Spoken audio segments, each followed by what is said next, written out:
You're listening to For the Fighter in You, United Fight Alliance, for the fighter in you.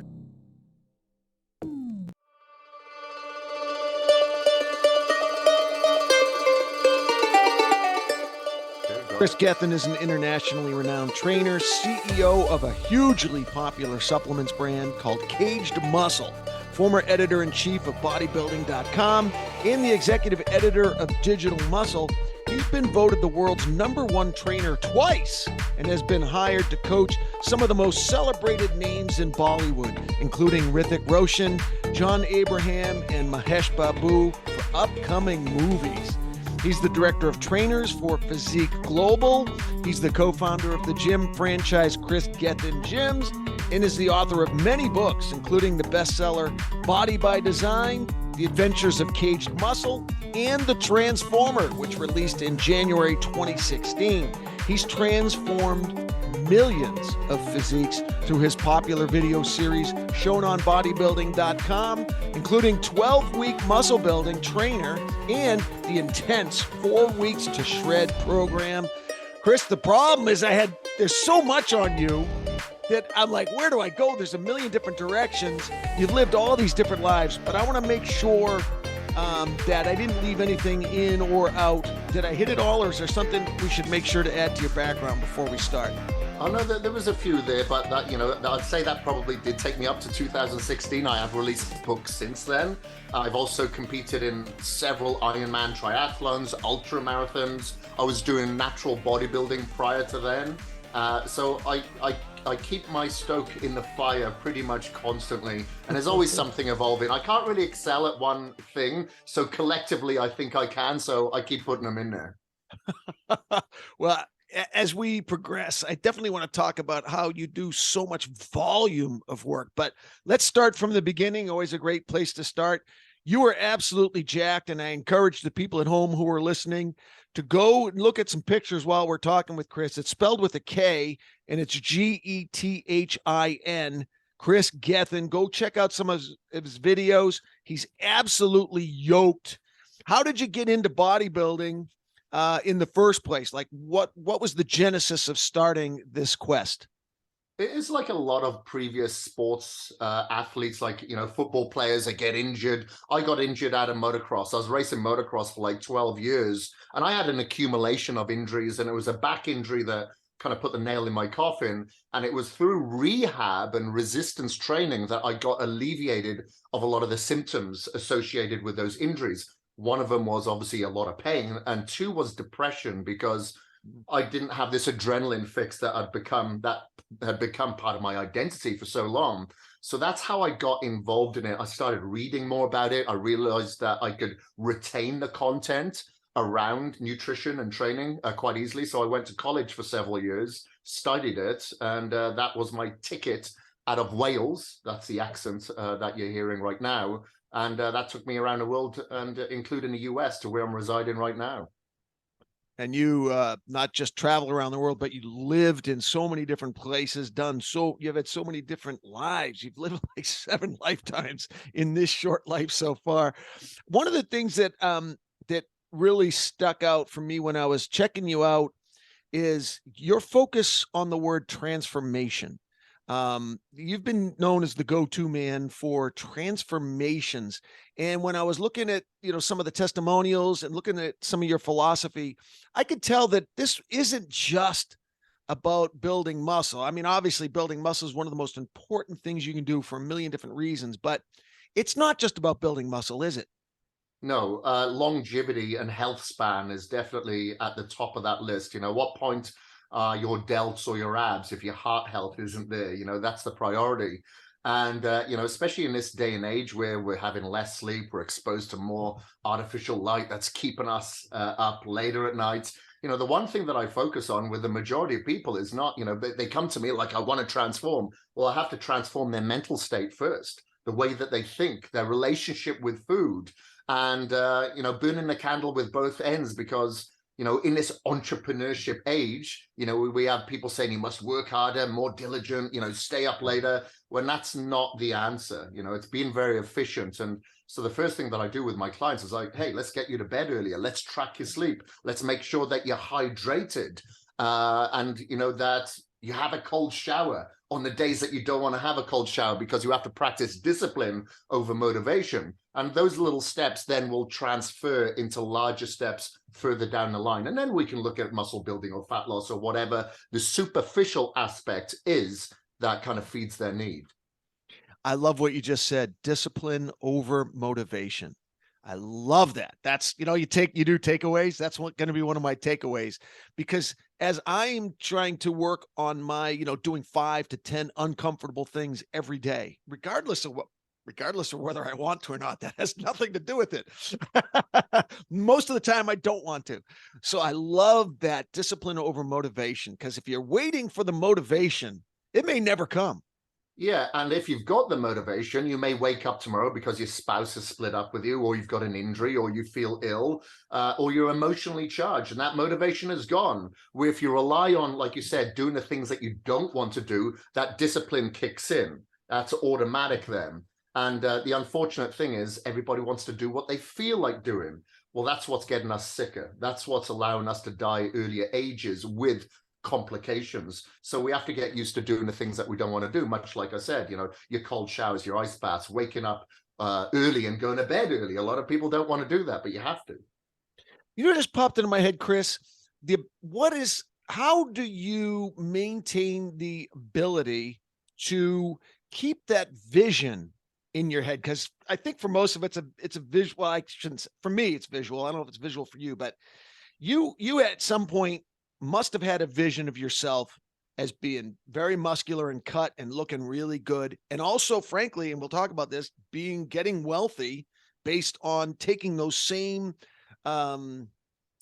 characteristics of discipline into the business world as well. How do you maintain the vision? I guess it's purpose, because, I grew up without internet, without even a mobile phone until I think 99 was the first time I got a mobile phone. I'm 48 years old now. And I think, I feel very blessed and lucky that I'm in a position where I can talk to people. When I was growing up, we'd look at a magazine of a before and after picture and go, oh, it must have been that supplement. Well, of course, that's not true, but we weren't able to ask that person any questions. And now I'm able to answer those questions or feed people with that purpose should they need it, because unfortunately, most people's social circle don't support them. But now we have a community out there around the world on the internet that can support them. So I feel very blessed.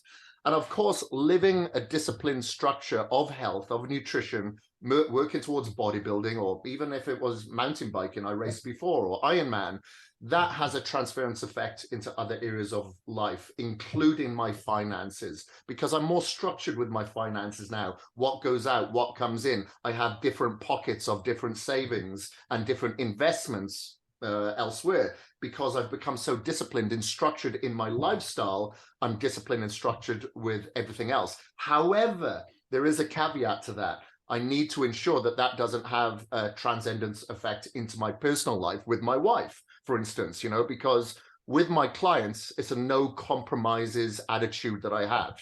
I can't do that with my wife. There has to be compromise. So I have to be very present and acknowledge that, hold on, this is the business Kris, not the husband Kris. So I have to work on that balance. Woo! Big distinction, Kris.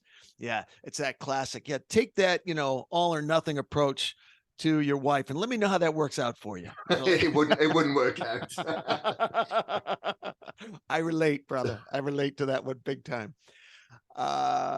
So you're at I saw this quote from you, and I thought it was very interesting, because you're, the founder of a very successful supplement company. And yet in one of your quotes, you said supplements are only going to be 5 to 10% of what gets you where you want to be. It's going to be mostly macros, I believe is what you said. Could you do us a favor, drill down a little bit on that? Because I know most people are very committed, to their creatine monohydrate, and obviously to their proteins and their omega-3s. I mean, and you're giving it only a 5 or 10%, or if I read that correctly? Yeah, more so 3 to 5% actually, not as far as 10%. And it all comes down to that individual. So example, if I've got that person eating, let's say 6 meals a day, dependent on their goal, but they can't eat 6 meals a day, then 3 of those meals could potentially be meal replacement shakes or protein shakes. So obviously that is going to take that person's percentage up a lot higher with their reliance on supplementation. However, if that person is able to eat their 6 meals, they eat organic and grass-fed and wild-caught, humane-raised, etc., well, maybe they won't need as much supplementation. But, it's just the icing on the cake. Without that recipe for the cake, which is going to be your nutrients from your food, from your whole foods, that's what we were grown up on, then you won't need as much in supplementation. The supplementation is convenient and also concentrated forms of some of those nutrients that we find in food. So for instance, citrulline helps you get a good pump in the gym. It helps with blood vasodilation, but you'd probably have to eat 5 to 6 like full watermelons to get like 6 grams of citrulline. Well, who's going to do that? So it's much easier to get a scoop from a supplement to have that convenience. But, I believe in supplements having a positive effect when people look at them logically. If you were to purchase every single supplement on the shelves that all potentially have a benefit, you'd probably die. So you have to look at things, with a logical standpoint. What do I need? So in that case, if you really want to fine tune things, I encourage people to get their blood work done to see where their deficiencies are and fill those voids with supplements if needed. And a question that I always love to hear from people who I really respect: what does an average day look like for you nutritionally when you get up? Are you a keto guy? Are you a carnivore guy? Are you an omnivore? What does it look like for you, a day in the life of Kris Gethin? Well, I can tell you that I've done them all. I did keto for about 8 months. I've done carnivore. I went vegan for a couple of months because I like to try before I buy. I can't truly suggest something to my clients without testing it myself, even though I know it reacts differently on different people. But I have quite a well-rounded nutritional approach. So, I'll have in the morning, I'll have my form of protein. Let's say it's egg whites and a couple of whole eggs, and I'll have some organic oats with that. Maybe I'll have, some whole food protein in regards to like steak or poultry or something like that. I love the American steak and eggs, it's great. And then following from that, throughout the day, I'll go for a high bioavailable food. So it's mostly like a fish, a white fish. It could be a salmon. And then I'll have a form of like a tuber, like like parsnips, or it could be sweet potato, or could even be rice. I wear a blood glucose monitor, so I know that white rice doesn't spike my blood glucose that much. So I don't mind having white rice, but I'll have plenty of fibrous vegetables as well. So I try to eat the rainbow. So I have all my antioxidants and polyphenols and, of course, fiber. Eating a lot of protein, we require a lot more fiber as well to make sure that we break down and pass through that food. And I'll generally eat that around 6 times throughout the day, 6 meals. And then the last meal in the evening is usually a slower digesting protein. So that is something like a steak, a filet mignon or something like that, along with some vegetables. I won't have any complex carbohydrates then, because the energy in those carbohydrates will not be utilized because I'm going to be sleeping. So that is like a training day for me. On a non-training day, I fast. I fast for about 16 to 18 hours. So I'll only have like 2 or 3 meals on my training day, non-training day, because I want to give my body a break, my digestive system a break. I want to allow my body to go through something called etophogy, which is Greek for self-eating. So it helps remove ourselves of a lot of the bad DNA and a lot of the zombie cells, they're called senescent cells in our body. So it's like a deep clean. So I'll do that on my non-training days, which is twice a week, because as I mentioned before at the start of this interview, longevity and health span is my priority. Every single year, I have my biological age test. And for the last 6, 7, 8 years, I've been able to reduce my biological age. So even though I'm 48 years old, I'll be 49 this year, my biological age, my most recent one, is 26 years old. Wow. And I think that's what really matters. If we're looking at disease, if we're looking at longevity, health span, we should be looking at not our chronological age, but our biological age. there seems to be a dynamic tension between being anabolic and catabolic, or, having the autophagy, because there's times where I really almost intuitively know I want to carb up and I want to do a rebuild. Um, and, of course, all the carnivores are yelling at me, you don't even need the carbs. I need the carbs, man. I need that, especially if I know I'm hitting it. If I know I'm going to be blasting in the gym, I can't be doing that on carnivore. It just doesn't work for me personally. But then I also notice if I do too many carbs, I get into that high blood sugar kind of range, which actually, I'm glad you mentioned the glucose monitor. I've been thinking of getting one of those and wondering if they're worth it, or if they're a hassle, or just if they actually do what they say they're going to do. So maybe, sorry for a two-part question. One, be the glucose monitor. Tell us more about that, whether you like them or not. And then two, sort of the battle that's going on now between carnivores who are saying the carbs are killing you, and the omnivores that are saying you need the carbs, especially if you're trying to build muscle. Yeah. Kind of a So two-parter. I agree with all aspects, because the thing is with carnivore, what I like about a lot of these diets is that they're all natural, wholesome food diets, regardless of how you look at it. Now, in regards to the carbohydrates, especially if the carnivores are saying, please get them out of your diet, I understand to a certain degree, because a lot of the foods in our system now are very different to what they were 30 years ago. So if you look at a grain, for instance, I grew up on a farm, so the grain was at the top of the stalk. Now, because of genetic modification, the grain goes all the way down to the stalk. So, there's a lot of glyphosate, there's a lot of herbicides, there's a lot of pesticides that can have an inflammatory effect on your body and cause gut dysbiosis. So, if you want to have good microbiome in your gut, stay away from these types of foods. So that's why I do suggest, if you're going to have a carbohydrate, then make sure that it's an organic form. It's not genetically modified. It isn't sprayed in all these pesticides and herbicides or glyphosates. So you want to pick them accordingly, and have a DNA test. So if your DNA is saying that you shouldn't have rice or you shouldn't have tubers, then maybe give that a go and see if that works for you, because there's going to be some forms of carbohydrates that may work and others not. But if you don't try, or if you don't test, then you're just having a guess, really.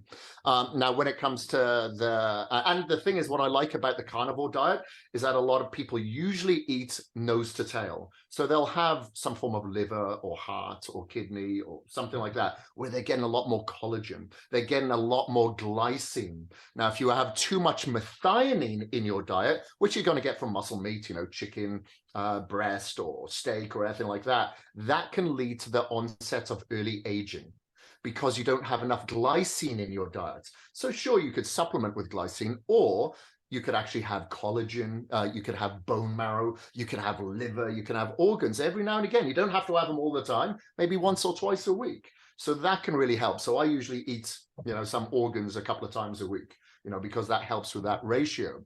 And then, and that is really good at resetting your gut, the carnivore diet. I only suggest that to clients usually for about 3 to 4 weeks, because it can really reset a lot of inflammation that could possibly gather in your body and help restore your gut microbiome. So I like utilizing these diets in different means. However, if you are a person that's very active, you're working out really hard, then glycogen or carbohydrates is going to be the body's preferred source.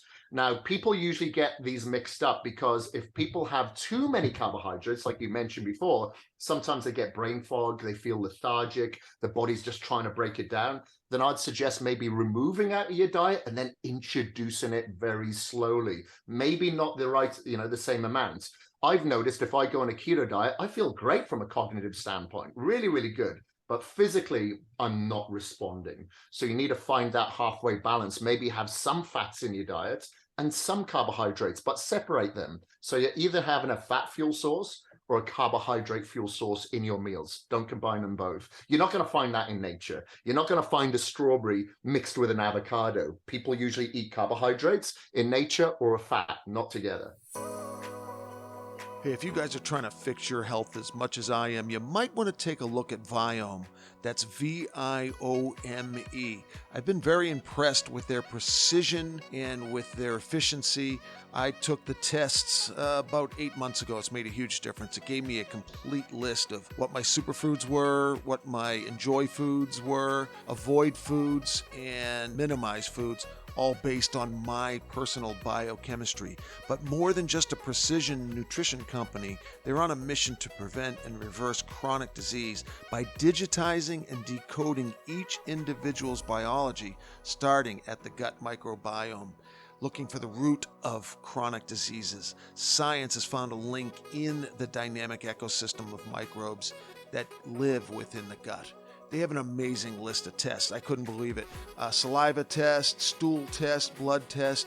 It tells you your gut health, your cellular and energy efficiency, your inflammation response, your immune system health, oral health, brain and cognitive health, heart and cardiometabolic health, and biological age. Discover the best foods for your personal biochemistry. Probiotics for your health with advanced RNA-based testing for your personal microbiome, addressing the root causes and supporting overall wellness and longevity. If you're tired of trying to guess what's going to work for you and you're tired of just feeling junky, check them out. I'll leave a link in the show notes. I'll also leave a discount coupon in there for you for up to $110 off any test you might want to take. That is called UFA 110. All right, let's get back to the show.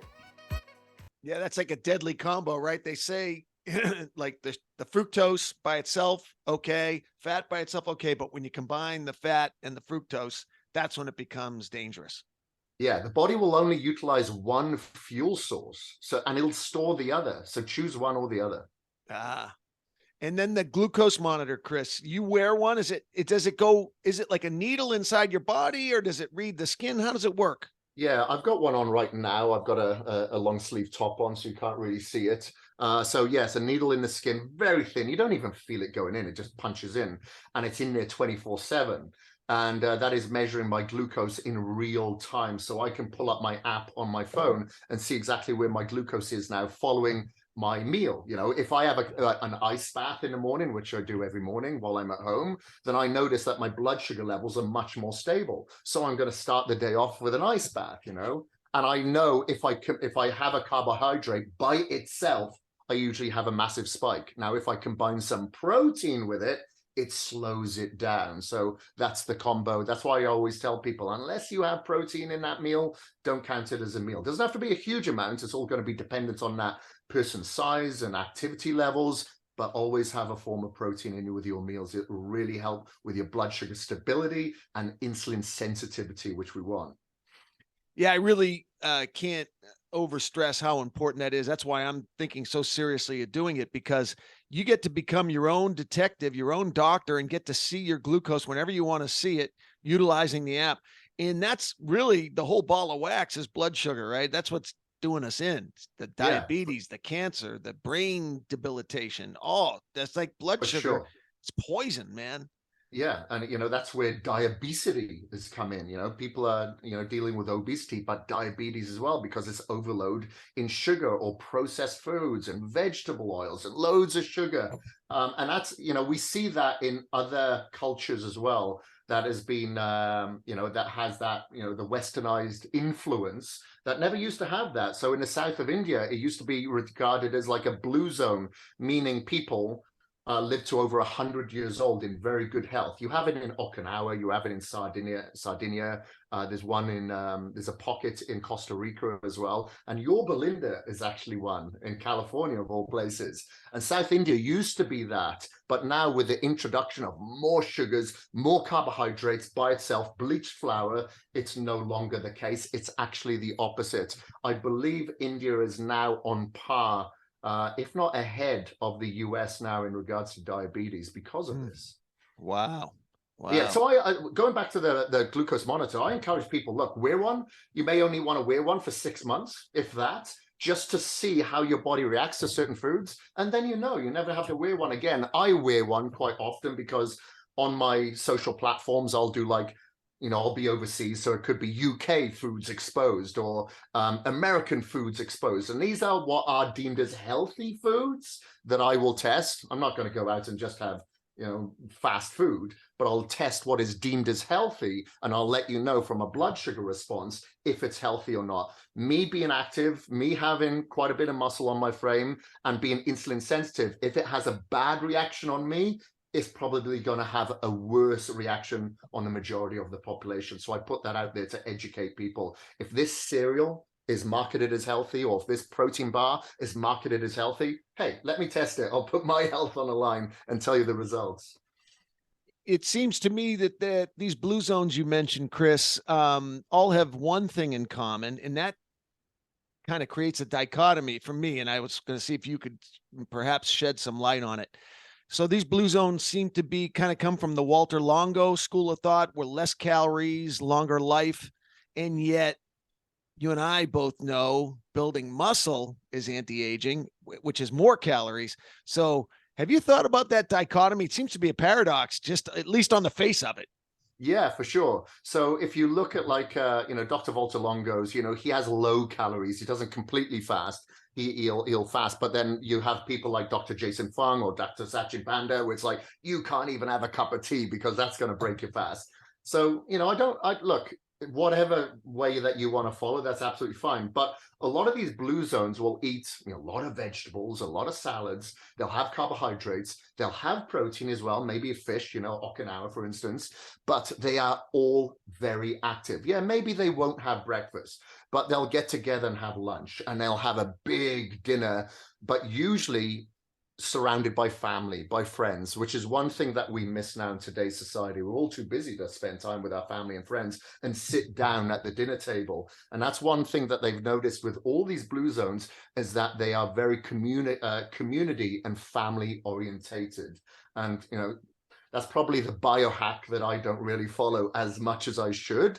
But some of these countries don't even have a word for retirement.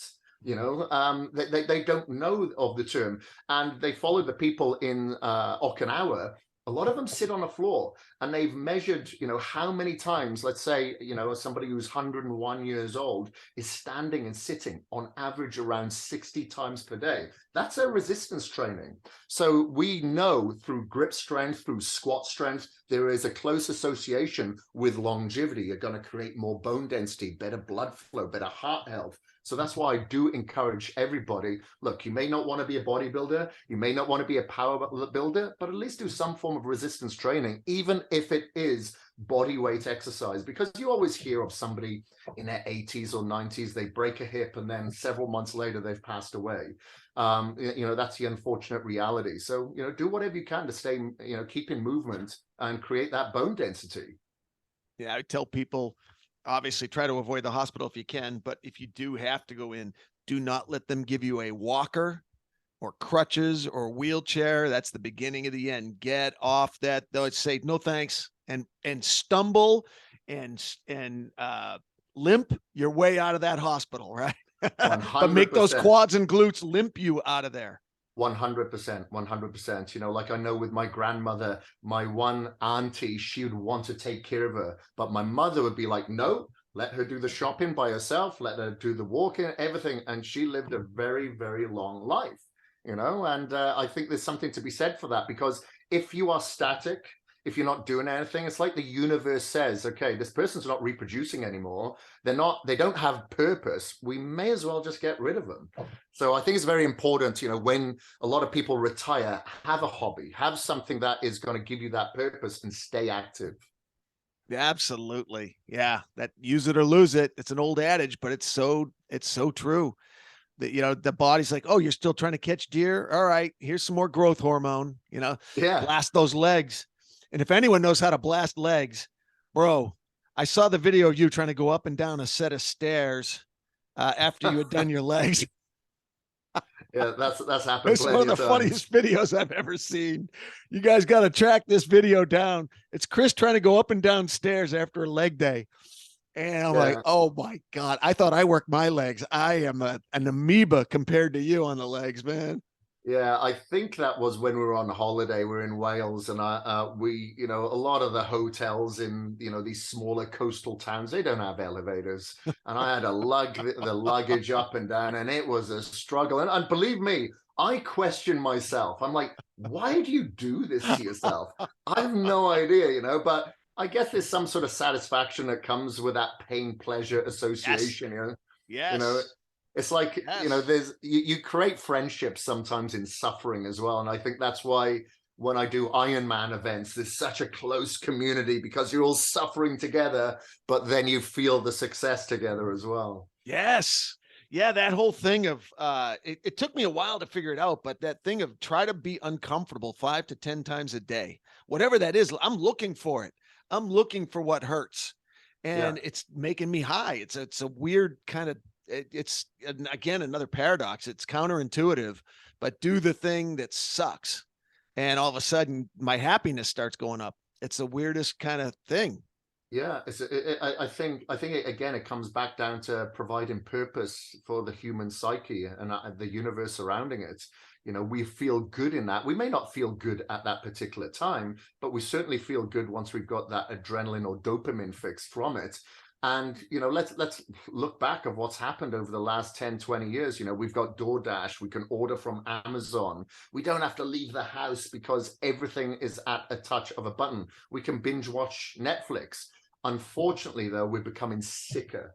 The health system, the finances of the health system has just gone through the roof because of all these complications that we're getting, because we are seeking creature comforts. But as you so rightfully mentioned, we need to get comfortable being uncomfortable. Does that mean all day? No. That's obviously going to lead to chronic stress. We don't want chronic stress. We want acute stress every now and again in short bursts, like, going for a run, or, doing a CrossFit box, or, getting in a cold shower. Some sort of acute stress is really good for us. That's that hormetic response that the body needs for longevity.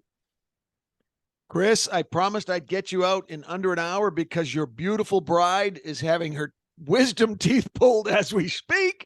Yeah, I haven't had a text message yet, so she must be still under. She's But yeah, she's still doing okay. Well, good. I yeah. want to make sure we really respect that. I have a lot of stuff I want to get to, so I'm hoping we'll do a part 2 if that's okay with you. Oh, I'd absolutely love to. I'd absolutely love to. This has been absolutely phenomenal. Like you said, we have just scratched the surface here. Brilliant, man. Brilliant. I appreciate it. Well, let's talk about a couple things. And when you get that text, Yeah, I got no hit text me and yet. let me know. Yeah, you carry So on. you founded, we're talking about these different types of training and, the different hormetic stressors. You founded a program called DTP training, Dramatic Transformation Principle Program, which involves numerous high and low rep exercises to activate both fast and slow twitch fibers. Sounds to me to be a very synergistic type of training program. Can you tell us a little bit about that? Yeah, it's synergistic and simplistic as well. It's very simplistic. So I came across this type of training because, like I said, I've encountered so many injuries over the years that it's not funny. Not inside the gym, but outside the gym from various extreme sports. And I have my mother's structure, which is very, very small, but I have my father's strength, which is very, very strong, and they don't really go together. And so I started encountering like niggling injuries when I got into bodybuilding, because I was doing the typical 8 to 10 reps training, kind of alpha filled, with let's see how heavy I can go, because I was pretty strong. I'd get a lot of attention for that. And of course that fuels you, especially being a man. Women tend to train a lot smarter than guys. And with these injuries that I was encountering, I was like, well, what am I going to do? Am I going to stop training, or shall I just start training lighter with higher reps? So I started doing that. 1 week I'd train with like 50 reps, but to absolute failure. Then the next week I'd do 50 and 40 repetitions to absolute failure. And as I felt better and less inflammation, I'd go 50, 40, 30, 50, 40, 30, 20, 10, blah, blah, blah. And then I'd go 10, 20, 30, 40, 50, go back down to where I'd started. But I'd only do 1 to 2 exercises for that body part. And what I found is that my body started to change. It transformed in a better way, which I wasn't expecting. It was quite surprising. And then I started researching, and I found out something called sarcoplasmic hypotrophy, which actually stretches the fascia of the muscle, which is the webbing that prevents the muscle from growing. And then obviously we had the slow twitch muscle fiber, which is replenished through ATP, which, you know, that you do with the lower repetitions, but glycogen is utilized through the higher repetitions. So with all that calorie consumption through the workout, I noticed I was getting leaner as well.